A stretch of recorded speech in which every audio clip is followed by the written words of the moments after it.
तमाम सम्मानित दर्शकों का आज के बेहद खास कार्यक्रम में बहुत बहुत स्वागत और अभिनंदन। मैं हूं आपके साथ देवभूमि ऋषिकेश उत्तराखंड से डॉक्टर आचार्य आशीष।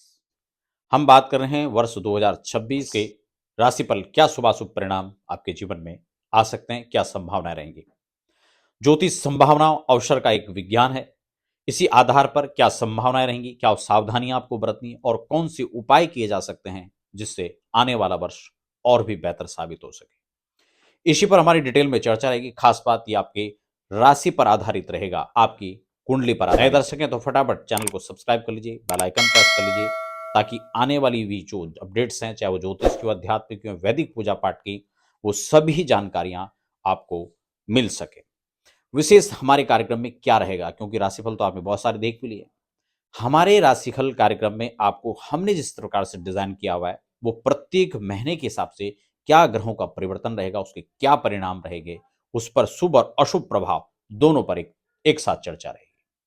साथ ही साथ अंत में उपाय भी रहेंगे, ताकि आप उन जो अशुभ जो घटनाएं हैं उनसे आप बच सकें और शुभ परिणाम आप ले सकें। व्यक्तिगत आप राशिफल बनवाना चाहते हैं, अपनी कुंडली के आधार पर, अपनी राशि के आधार पर डिटेल में चर्चा चाहते हैं, तो आप अपनी रिपोर्ट भी तैयार कर सकते हैं। उसके लिए आप हमारे संस्थान में संपर्क कर सकते हैं।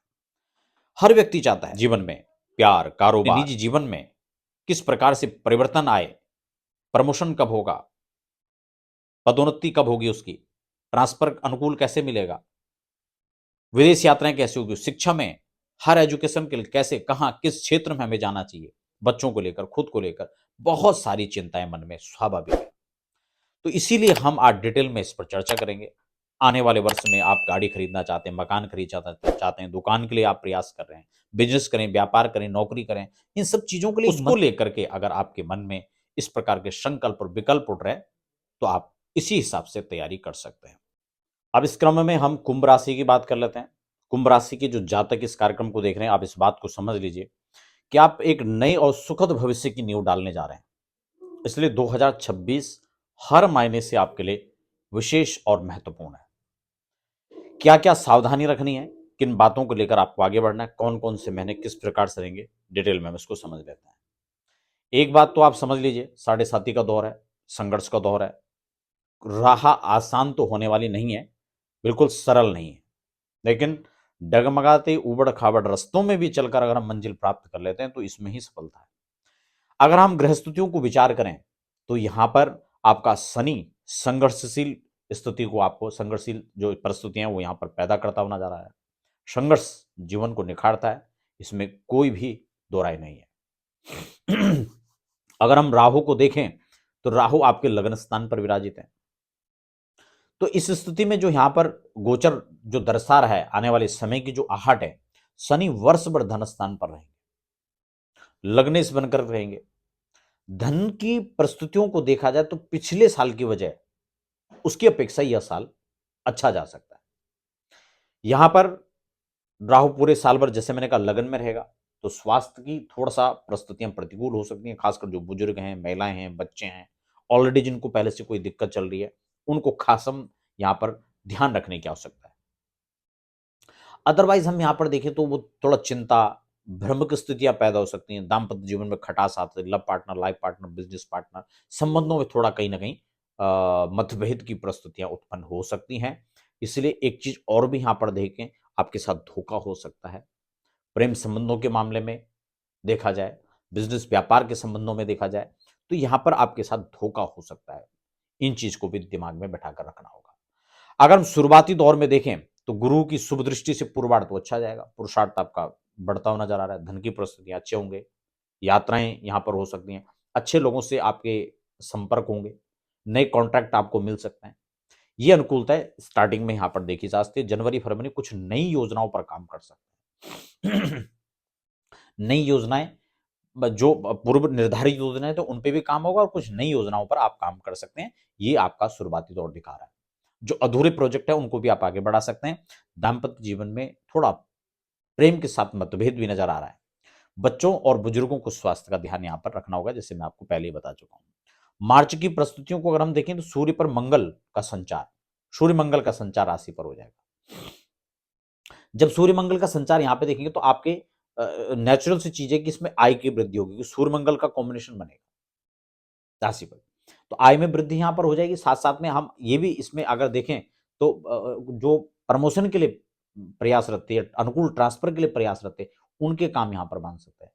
मान सम्मान, उच्च प्रतिष्ठा, राजनीतिक लोगों को राजनीतिक कैरियर में लाभ, ये यहां पर आपको इस कालखंड में नजर आ रहा है। अप्रैल माह में देखें तो व्यस्तताएं बढ़ती हुई नजर आ रही हैं। व्यवसायिक अनिश्चितता भी यहां पर देखी जा सकती है अप्रैल के महीने में, इसलिए कारोबार पर थोड़ा फोकस करना होगा। जो नौकरी वाले लोग हैं उनके नौकरी पर थोड़ा सा मन उच्चाटन हो जाना, नौकरी बदलते हैं ऐसे ख्याल मन में आना, ये सब सामने रहेंगी, लेकिन बिना जो स्टडी के आपको परिवर्तन नहीं करना है, देख वरना ये आपको समस्या में डाल सकता है, आपको कुछ समय खाली रहना पड़ सकता है। तो इसमें बॉस के साथ मन मुताबिक अनुकूल मन अनुकूल सिस्टम ना बैठना, इसलिए प्रतिकूलताएं हो सकती हैं। तो कुछ समय को आपको थोड़ा सा सेटिंग बनाकर आगे निकालना है। मई में देखें तो मांगलिक कार्यों की जरूरत, आपको मांगलिक कार्य होंगे, मांगलिक कार्यक्रमों के लिए आपको कोई नई नई चीजें आपको जो है इस दौरान मिल सकती हैं, आपको शुभ सूचनाएं इस दौरान मिल सकते हैं, वाहन है, जो प्रॉपर्टी है, उनके योग बनेंगे। जून जुलाई में कारोबार यहाँ पर मध्यम रहेगा, यात्राएं आपकी हो सकती हैं, स्वास्थ्य पर थोड़ा सावधानी बरतनी होंगी। मासांत क्रय विक्रय आपका यहाँ पर बढ़ता हुआ नजर आ रहा है। नौकरी, गृहणियां, शिक्षार्थी, इनके लिए सामान्यतः यह महीना दिखाई दे रहा है। अगस्त में शनि वक्री हो जाएंगे, अस्थिरता पैदा हो जाएगी, यहाँ पर अपनी आपकी पुरानी फाइलें खुल सकती हैं, उन चीजों को आपको ध्यान में रखना होगा। पुराने किए कर्म का आपको जो है यहाँ पर शुभाशुभ परिणाम दे सकते हैं शनिदेव। अक्टूबर नवंबर में देखेंगे तो खर्चे यहाँ पर बढ़ रहे हैं, आय एक तरफ से निश्चित रूप से सीमित है और खर्चे बढ़ रहे हैं। शुभ समाचार यहां पे आपको मिलने वाले हैं। भाग्योदय, भाग्योन्नति का समय आप इस कालखंड को कह सकते हैं। जबकि आपका देवगुरु को देखें तो वो अक्टूबर के बाद में 31 अक्टूबर से जो है आपके सिंह राशि पर होंगे, उस कालखंड में देखें तो राशि पर शुभ दृष्टि पड़ेगी, तो निश्चित रूप से आपके जो पेंडिंग काम थे वो खत्म हो जाएंगे, वो आपका यहाँ पर आगे बढ़ जाएगा। धन, संपदा, पुत्र, संतान, इन सब चीजों के लिए थोड़ा अनुकूल हो जाएगा। जो नौकरी नहीं थी, जिन लोगों के पास उनको नौकरी मिलेगी, जिनके पास ऑलरेडी नौकरी है उनका प्रमोशन यहाँ पे हो सकता है। तो ये कालखंड आपको अच्छा नजर आ रहा है। दिसंबर को थोड़ा समझ लें, राशि पर राहु हट जाएगा, बहुत बड़ी समस्या आपकी खत्म हो सकती है, आपकी अशांति खत्म हो जाएगी, शांति की तरफ आप चलेंगे। कोई बड़ा कार्य था जो रुका हुआ था, नहीं हो पा रहा था, वो यहां पर इसके बाद हो जाएगा। शादी विवाह को लेकर के जो दिक्कतें थी, रिश्ते नहीं हो पा रहे थे, उन सब के लिए यहाँ पर मार्ग खुलेंगे धीरे धीरे। आप घर लेना चाह रहे थे, गाड़ी लेना चाह रहे थे, कोई प्रॉपर्टी निवेश कर रहे थे आप, वो यहाँ पर काम आपका बनता हुआ नजर आएगा। तो ये अनुकूलता यहाँ पर होगी और लग्जरी जीवन की तरफ आप धीरे धीरे बढ़ते हुए नजर आ रहे हैं। उपाय क्या करें? आपने जन्म कुंडली और अपनी राशि का पूरा अध्ययन करके, पूरा परामर्श करके आप अपने लिए उपाय सोच सकते हैं, सुझा सकते हैं। लेकिन सामान्यतः आपको राहु का उपाय करना चाहिए, उनकी पूजा करनी चाहिए, हनुमान चालीसा नियमित पढ़ें और गरीबों को अपने जन्म दिवस पर कुछ भेंट करें और नवग्रह पूजन करें। के लिए बहुत बहुत शुभकामनाएं।